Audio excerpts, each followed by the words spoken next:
Our keynote speaker is a woman called Honorable Sarah Nyirabashitsi Mateke. Honorable Sarah is the current Minister of State of Youth and Children Affairs in the Ministry of Gender, Labor, and Social Development. She's also the woman member of Parliament, Kisoro District in the 11th District. She's not strange to the political arena, having previously served in the 9th Parliament in the same capacity. A retired seasoned civil servant, Honorable Sarah worked in Kisoro District for 10 years in administration, which forms a very strong part of her drive and her resolve. She's also the current chairperson of the Board of Trustees of the Metropolitan International University, Kampala, and the chairperson, Board of Directors of Makerere Metropolitan Management Institute, Kampala, as well as other campuses. So please give a warm, warm welcome to Honorable Sarah. Thank you. I think I will stand on the existing protocol that had already been pronounced here. But on a special note, I would like to recognize the members of parliament from Uganda that I found here. Members of parliament from Uganda. And of course, the National Youth Chairperson, Eyeru, I think I saw him here. Those are the people I work closely with. And of course, my other colleagues, members of parliament, ministers for youth that are representing the Common Youth or represent the Common Youth Task Force. I want to bring warm greetings as Commonwealth and from your sisters and brothers from the Republic of, or the Pearl of Africa, the Republic of Uganda.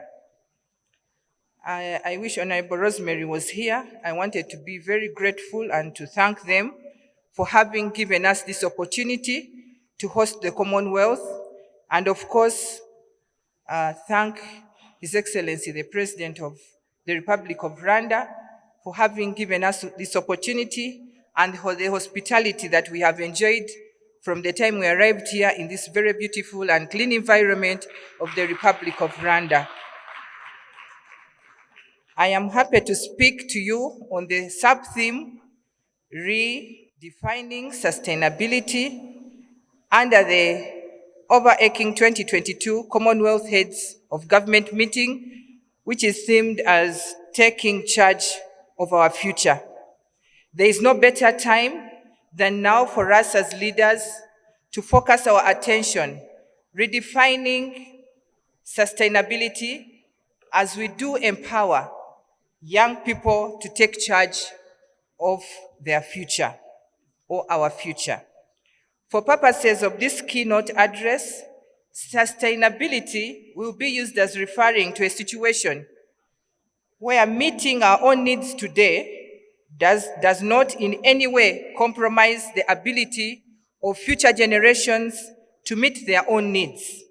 In addition to natural resources, we also need social and economic resources. It has become increasingly clear that young people have a vital role to play in reimagining sustainability and in the global battle against climate change, with over 60% of the Commonwealth's population being under the age of 29. They need to be considered as assets to development, spearheading the tackling of the global issues we are currently facing. In reimagining sustainability, we must create spaces whereby young people can meaningfully participate and influence the global climate policy agenda. The avenues must be created and maintained which allow young people to unlock their potential towards developing and advancing innovative solutions in tackling climate change. Ladies and gentlemen, this upcoming generation must be one of which is climate resilient, and education is key to the attainment of this objective. We need to increase opportunities available for children and young people to engage in research and development, which can drive the emergence of new solutions. Education plays an enabling role in empowering and building resilience of rural communities, our women, and marginalized groups who are often most vulnerable to the impacts of climate change. In a similar way, we must ensure that support is granted to the developing countries in establishing coherent frameworks for the climate change education in the context of education for sustainable development. In reimagining sustainability, as young people, you must remember the fact that people, or the young people, are voters who can influence political directorates and consumers, who can drive private sector towards sustainability, and as creatives can lead the advancement of the solutions. If we are to build resilient institutions and societies which can stand the challenges of today and tomorrow, young people must be central agents within this process, both in informal institutional politics and social movements. Recent global youth-led climate change movements serve as an indication of their increasing concerns about the future of the planet and interest in the environmental issues. Someone made a statement where I was and said, suppose you went back to be 20 years, what would you correct? And it has kept ringing into my head. The moderator is the one who asked. It kept ringing in my head, and that is an assignment I'm giving you. Those who are still young, don't wait to be our age so that you can reverse what you can do today. You can do things today. You can take charge of your future today and now. Within this crisis also gives us a rise to new opportunities, which young people need to be able to capitalize on. Youth unemployment continues to be a prevalent issue in most developing countries, a situation which COVID-19 pandemic has certainly exacerbated. Majority of the world's 1.2 billion young people aged between 15 to 24 live in developing countries, in areas where dependency on natural resources and persistent poverty intersect. The green economy provides an avenue for better and sustainable employment opportunities for young people, but requires a coordinated and a multifaceted effort. Green growth can address the challenges of youth employment while simultaneously preserving the environment and increasing climate resilience.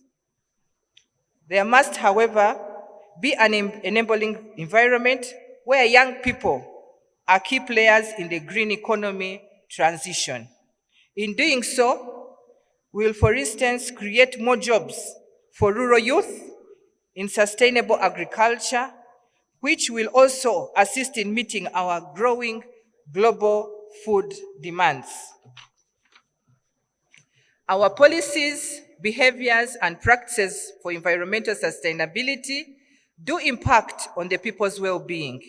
We need to reflect on the need to reduce resource depletion and ensure better management of environmental risks, reflect on tools and instruments like standards, taxes, subsidies, and communication campaigns to put in place to ensure sustainable consumption and production.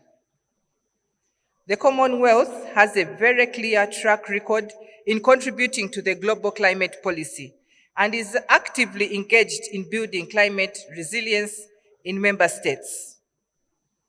Through the Commonwealth Climate Change Program, climate vulnerable countries are assisted in building the technical and institutional capacity and unlocking the potential of climate finance. Ladies and gentlemen, Commonwealth also helps young people to address climate change through the Commonwealth Youth Climate Network and the soon to be launched youth-led network focus on sustainability, which builds the capacity of young people to tackle climate change and to advocate for it from the youth perspective. As the chair of the Commonwealth Youth Ministerial Task Force, we are aware that the Commonwealth has launched a policy toolkit to help governments boost green and blue growth through youth entrepreneurship. This is something I'm telling the youth, please make sure you capture. The first of its kind, the toolkit was developed by the Commonwealth in partnership with the United Nations Conference on Trade and Development. We are also aware as ministers that Commonwealth Youth Program supports Common Youth Climate Change Network to host the intergenerational climate dialogues with decision makers and the youth climate leaders from across the Commonwealth. I'm trying to be brief because they gave me I think even the minutes are over. So let me conclude. On both fronts, young people are demonstrating, that is climate change and COVID-19 crisis, the young people are demonstrating the ability to lead recovery efforts, and as multilateral institutions, governments, and private sector, we must remain ready to support the efforts for this vibrant generation. I believe that the Commonwealth must continue to use its convening power, partnerships, innovations, and advocacy to support and stand in solidarity with our most vulnerable and most at-risk nations who are enduring the worst impacts of climate change. We must continue to increase our engagements with young people as key agents in the development process as we seek to address the multiple threats to our planet and our people. At this conference, I end by calling all of us to reaffirm our commitment to use this window of opportunity to set the foundation of a new path, working closely alongside our young people to set a world on a different, greener, and more equitable and more sustainable course as we seek to build a better future. Let me end by commending the participants for this conference for their continued support and outstanding work towards developing sustainable solutions to tackle the global environmental threats. Now, more than ever, our planet requires your research and innovation to drive your ability to develop and advance resilient energy, biodiversity, and societal systems to ensure a sustainable future. I will leave you with two quotes, one by a former American president, J.F. Kennedy, and said, let me quote, things don't happen, things are made to happen. Then Steve Jobs, the Apple renowned innovator, had this to say, it is people who are crazy enough to think that they can change the world who do. Thank you so much for listening to me. For God and my country.